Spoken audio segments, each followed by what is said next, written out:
Hi friends, 42-19. Oh my goodness. This 49ers team just crushed the Philadelphia Eagles. I'm talking about just a dominating win, a statement win. The 49ers just put the entire league on notice and told Philadelphia, you are not in our class. And if we would have had Brock Purdy last year, I know I'm not gonna go there, but it was just a top-notch performance from this team, which is even more impressive because the 49ers actually kind of spotted Philadelphia the first quarter. They came out looking stagnant. Kyle Shanahan's game plan was not working. Luckily, the defense was able to keep Philadelphia to two field goals, but Brock Purdy looked shaky. It did not look good, and they turned it around. They made in-game adjustments, which was crucial for Kyle Shanahan. Purdy got his mojo back, and Ayuk made an incredible touchdown catch. George Kittle was pivotal during that longer drive in the second quarter that really turned the offense around. Christian McCaffrey, Juwan Jennings did incredible in this game. And then the star of the show was Deebo Samuel. He showed up and showed out. He said, hey, I heard that you guys had a problem with me talking. I heard that I called you guys trash and you didn't like that. Let me show you what I mean.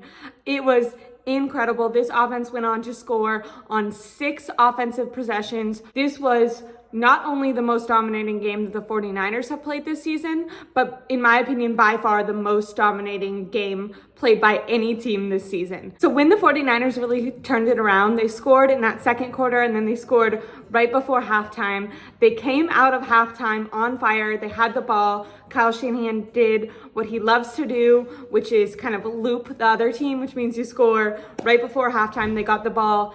After halftime, they score again. The Eagles tried to get up to a little bit something. They tried to slow down the 49ers by taking out Dre Greenlaw. Now, I will say Dre Greenlaw was in the wrong. He did have a penalty on a player for being a little bit aggressive, but then the Eagles had their security guy who the angle wasn't shown on TV, but on Twitter you could see a different angle. The security guy comes up, shoves Dre Greenlaw in the chest, so then Dre Greenlaw just barely taps his nose, just kind of is like, hey, what are you doing? They eject Dre Greenlaw. Then Kyle Shanahan, luckily he was going off. I love to see spicy Kyle Shanahan. This game was so heated. I found it hilarious that both teams going into it were trying to be like, oh, it's just a week 13 game. There's no carryover from last year. We're not worried about it. Both teams were so heated. They were, going back and forth, little fights all game long.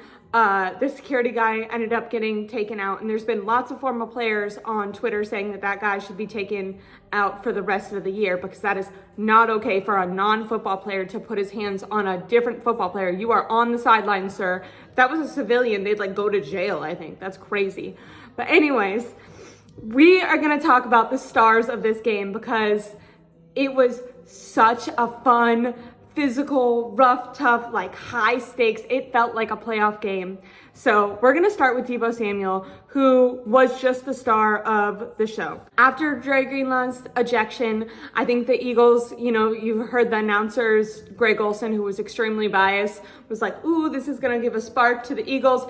It did not. It fired the 49ers up. Deebo Samuel got 3 touchdowns, 2 receiving, 1 rushing. He was running over people, trucking them. He had purpose in his play. This is the most dominant game of his entire career. He was on fire. It was like Deebo Samuel against the Rams, but almost more so.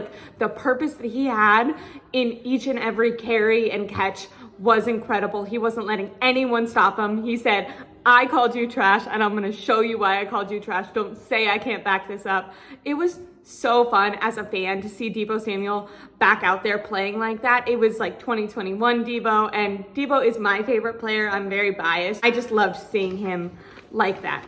Hassan Reddick told Deebo that talk is cheap. He needed to back it up on the field. And on one of those touchdown drives, Deebo Samuel runs right past Hassan Reddick as if to say, screw you, watch me do this. Can you stop me? No, you can't. That's what I said, and that's why I'm backing it up, and that's why your team is going home with a loss tonight. What a great game to watch. Totally captivating.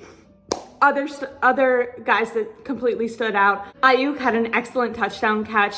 He had to kind of reach out and dive for it. It was the top 5 wide receiver level catch. The offensive stars really came out and had an impact on today's game.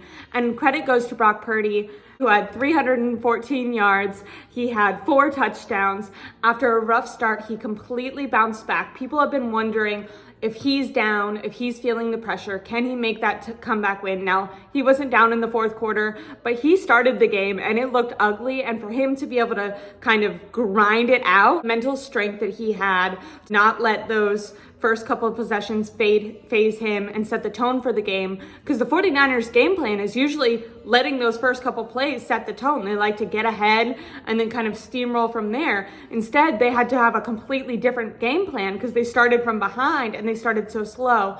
They made adjustments, Kyle Shanahan and Brock Purdy together, and Brock Purdy was able to optimize this offense. And I thought Brock Purdy did an incredible job at really moving the football and walking down the field today.